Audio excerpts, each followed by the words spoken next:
life is so difficult and challenging that unless you aren't necessarily the best judge of what you need. I don't know where it comes from. I don't like it. Well, it's the beginning of wisdom. Cynicism. You do have a fantasy about the future. You have to, because like you said, it's not structured. So you have to provisionally map the future. You say you are morally obligated to do remarkable things. Why? Well, I think partly because life is so difficult and challenging that unless you give it everything you have, the chances are very high that it will embitter you, and then you'll be a force for darkness and not good. And so, the fact that life is short and can be brutal can terrify you into hiding and avoiding, but it can also, you can flip that on its head and understand that since you're all in anyways, you might as well take the risks that are adventurous. And that's a very good thing to understand. And what is also useful to understand in that manner is that there isn't anything more adventurous than the truth. This is something that took me a long time to figure out. Well, you can craft your words to get what you want, and people do that all the time. They craft their words so they can avoid taking responsibility for things they should take responsibility for, or they can craft their words to gain an advantage that they really don't deserve. That's what you do when you manipulate. And the problem with that, you might say, well, why not do that if I can get what I want? And the answer to that is, you aren't necessarily the best judge of what you need. And it's easy to be deluded in what you want. And that's the sort of delusions that people chase if they chase power. If you decide instead that you're going to just say what you believe to be true, you have to let go of the consequences. And you might think, well, I don't want to let go of the consequences because I want to control what's going on. But what you miss then is adventure, because if you don't control what's going on, you don't know what the hell's going to happen. And maybe that's exciting. And actually, there's no doubt about it. And then you have the additional advantage if you're attempting to say what you believe to be true and attempting to act in the manner that you think is most appropriate. That's genuinely you, and you have the force of reality behind you. And obviously, that's what you have if you're trying to, say, live in the truth, is you have the force of reality behind you. That seems like a good deal. Then you have the reality and the adventure. So why is that a moral obligation? Well, if you hide and you don't let what's inside of you out, and you don't bring into the world what you could bring, and you become cynical and bitter, you will start doing very dark things. So you'll start, not only will you not add to the world what you could add, but you'll start being jealous of people who are competent and doing well and work to destroy them. So that's the pathway to hell, really. So one of the trends that I've been railing against most recently has been cynicism.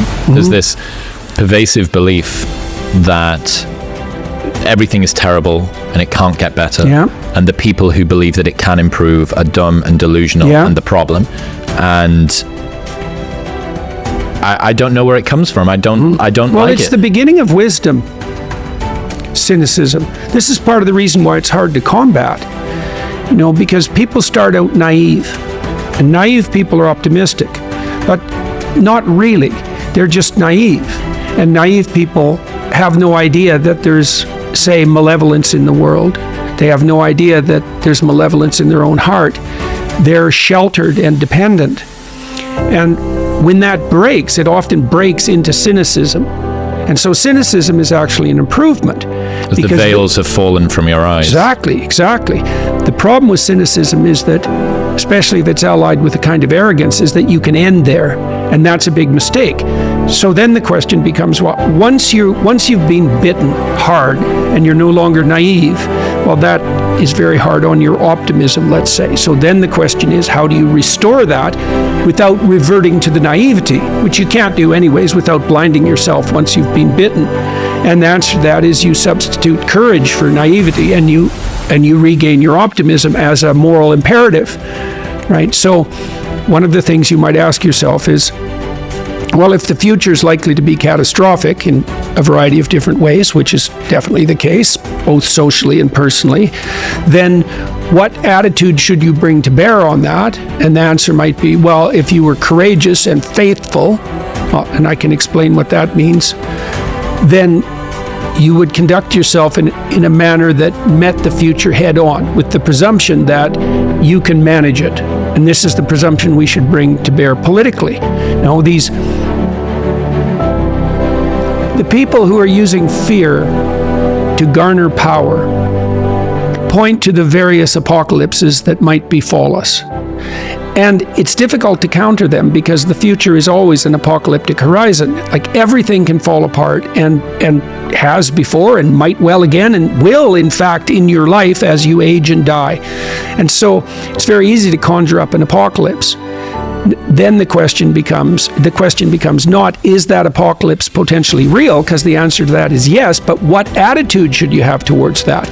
Naive, that's not good. Cynical, that's better, but it's still not good. It's another form of hell, and it also tends to make the potential apocalypses more likely.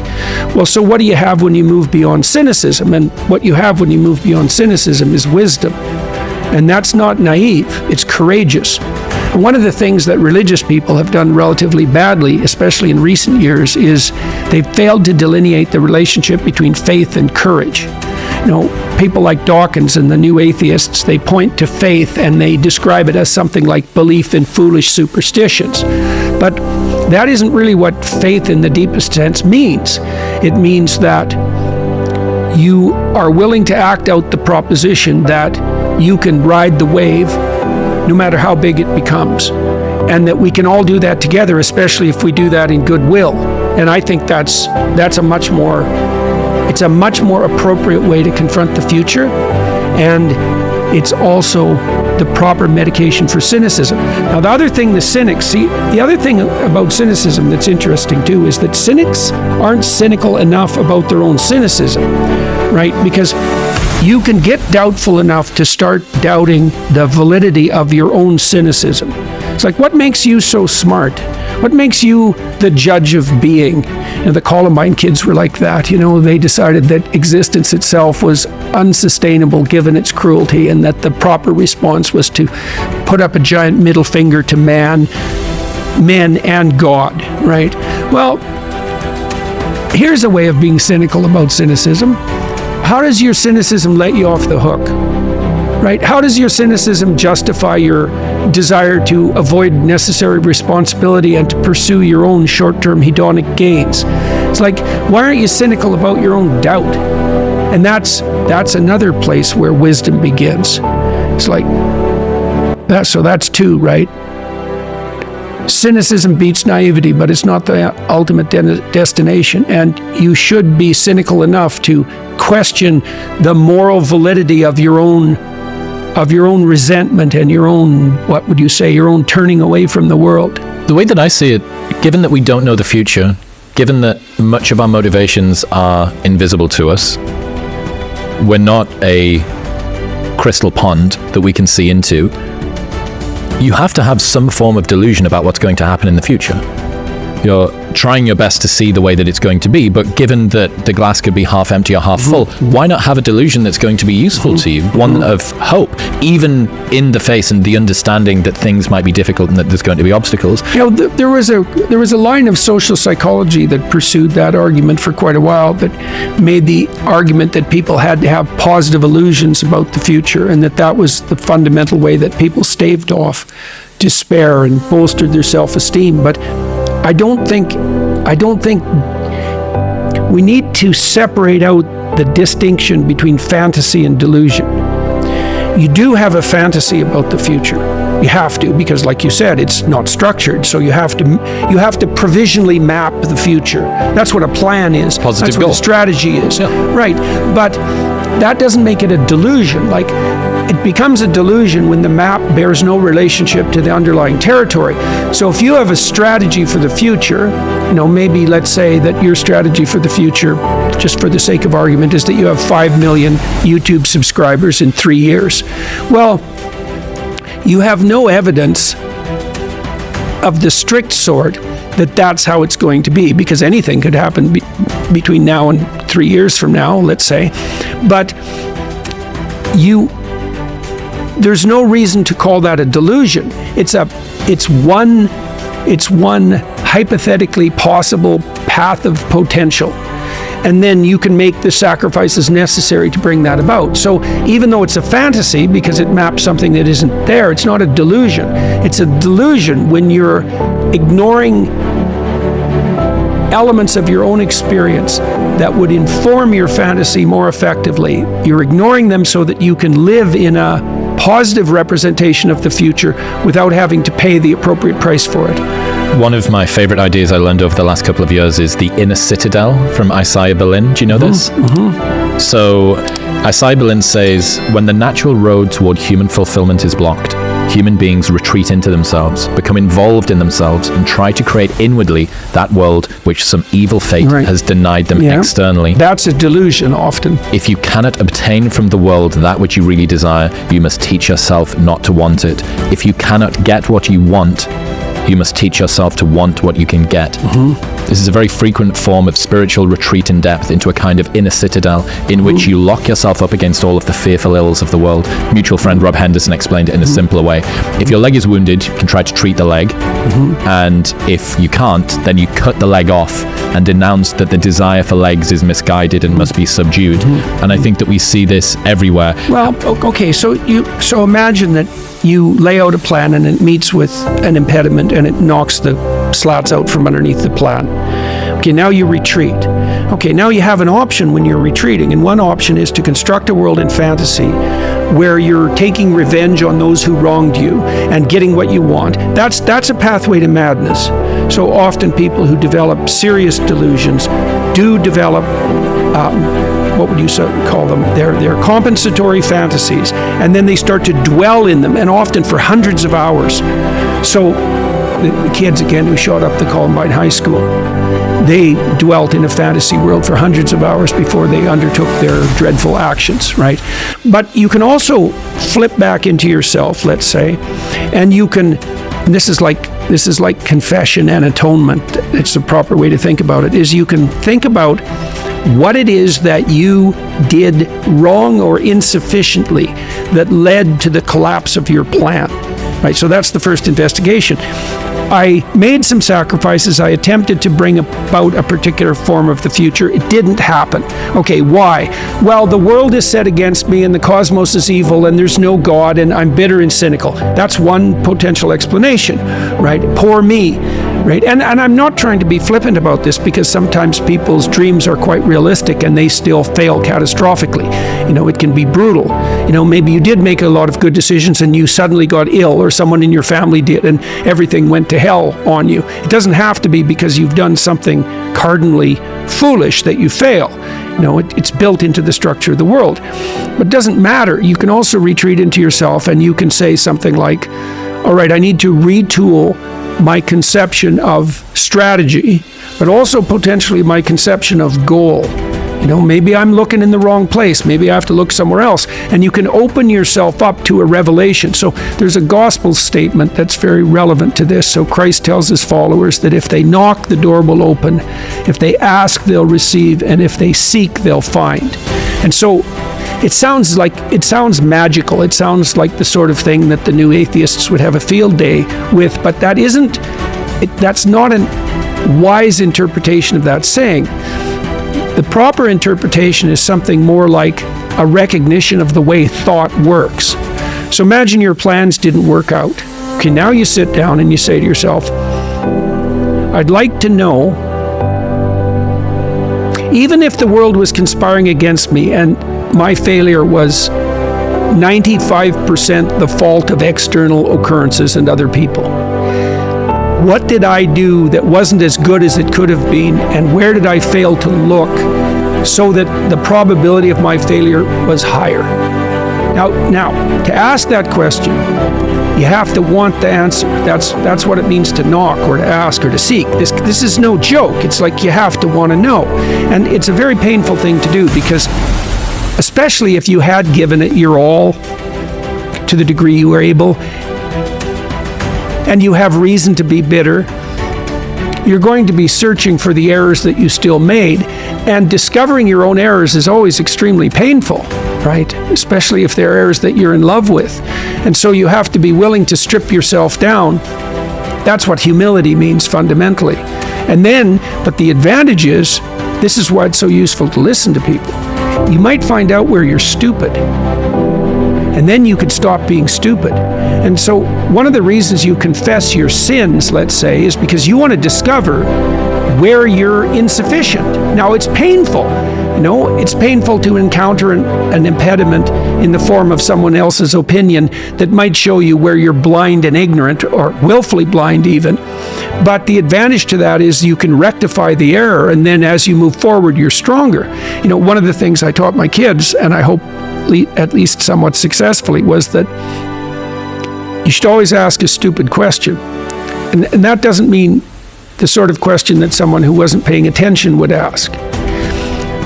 If you're listening to someone and you don't understand what they're saying, and you reveal that, you're revealing your ignorance, and maybe you're in a room full of people and you think you're the only person stupid enough to not get it, which is very rarely the case, by the way.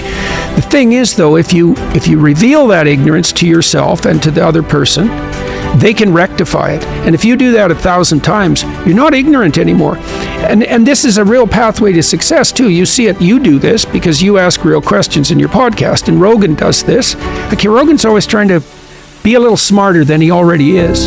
And then that works, iterated. Like, if you ask 1,000 dumb questions and you listen to the answer, then you know 1,000 things, some of them deep, that you didn't know before. So that's the advantage to searching your soul, let's say, for unrequited sins and attempting to atone. That's not a delusion, right? It's an attempt to set yourself right. It's the opposite of a delusion, even though there can be a fantastical element to it. Yeah, the conversation around people who try their best, do as many things right as they could, and yet still fall short because the world is random and unfortunate things happen. Happiness, as far as I can see it, sits in the gap between your expectations and reality. But the problem here is that people who have high standards often end up feeling a lack, right? How can people who strive like this avoid feeling despondent at falling short of their own high standards? I've heard you talk about the statue of David saying something like, "You are not all that you could be." Yeah. And as soon as you posit an ideal, you begin to compare yourself to that ideal. Yeah. So, well, that's a good question. I mean, the ultimate ideal is also the ultimate judge, because the ultimate ideal is something against which you fall far short. And that might be so painful that you can barely stand it. But then what you do is you two things, I suppose, is you lower the ideal and you raise your estimation of your potential. And what do I mean by lower the ideal? Well, if you're comparing yourself to someone, or even to a future self, and the gap is so painful that it paralyzes you, then you've created a dragon that you don't have the tools to master. And so what you have to do is you have to scale the dragon down to size. And you want to scale the dragon down to size until it's a size that you are willing to move toward, however small that is. Now, if you're here and your ideal is here and that gap is unbearable, then you reduce the gap and you reduce the gap. And you're going to have to do that anyways, because you're not going to move from where you are to perfect in one fell swoop, right? There's going to be incremental steps. So you have to fill in that hierarchy of progression with a high enough resolution representation so that you can start to move forward. And then you should be buttressed. There's another gospel comment that's very interesting. It's called the Matthew principle. And the Matthew principle is, to those who have everything, more will be given, and from those who have nothing, everything will be taken. Now, it's brutal because it implies that reality works like this. When you're moving up, you go like this. Right? And that's pretty nice. That's a lot better than this. But when you're going down, you go like that, right? It's like downhill, cliff. Okay. So you want to avoid the downhill path. Well, if the uphill path is like this, which is like exponential, let's say, or geometric, then what that means is that it doesn't matter how big the first steps you take uphill are, even if they're trivial, even if they're shameful in their size, because you're so useless, that if you're disciplined in that, you'll speed up extraordinarily rapidly. And so that's the good news, you might say, is that you can take very small steps, even ones that might be shameful in their size, and you have to admit that to yourself. But once you get the ball rolling, it doesn't roll in a linear fashion, it rolls in a geometric fashion. And this is a really good thing to know, because it can take the sting out of the realization of your own stupidity. It's like, yeah, you know, everybody has their weak sides, let's say, things they're embarrassed about. When I first started going to the gym, I was like, how old was I? 1985, 23. And I think I weighed 135 pounds and I was 6'1", very, very thin. A 27-inch waist, something like that. And I smoked like mad and I drank too much. Like, I wasn't in good shape. The first attempts forward I took in the gym, I went to this swimsercise class. Jesus, it was me and this like really fat guy, young guy, probably not in any worse shape than me, and like 7 old women over 70, and they could outswim me. Like, it was pretty damn humiliating. And so I did a semester of that and got myself in somewhat better shape, and then I started to go to the gym to work out, to lift weights. And that was also rough because, you know, I'd be underneath the bloody bench press trying to lift 75 pounds off the rests, and, you know, some muscle-headed bastard would come over and tell me how to do it, and it's like, yeah, thank you, but you know, it's embarrassing, and lots of times people won't do things like go to the gym because they're so embarrassed about how they look or what sort of shape they're in, and it's a pain to start at the bottom, but you start at the bottom where you're weak, and if you want to rectify what's weak, you have to accept the fact that you're at the bottom and that the first steps are going to be painful. You know, it took me about 3 years, but I stopped smoking, and then I stopped drinking, and I gained 40 pounds of muscle in like 3.5 years, something like that. I basically had to stop doing that because I had to eat like 6 times a day. It was crazy. But I got a lot more physically confident and a lot more coordinated, because working out with dumbbells makes you coordinated, right? Because it exercises all the small ligaments and the tendons, and so my lower body in particular got a lot more coordinated. Then I could dance, so that was better when I was going out dancing, because I did a lot of that in graduate school. But the point of all this is, if you're going to rectify your weaknesses, you have to admit your insufficiency to your own shame. Now, if the gap between you and your ideal is so great that it paralyzes you, you shrink that, right?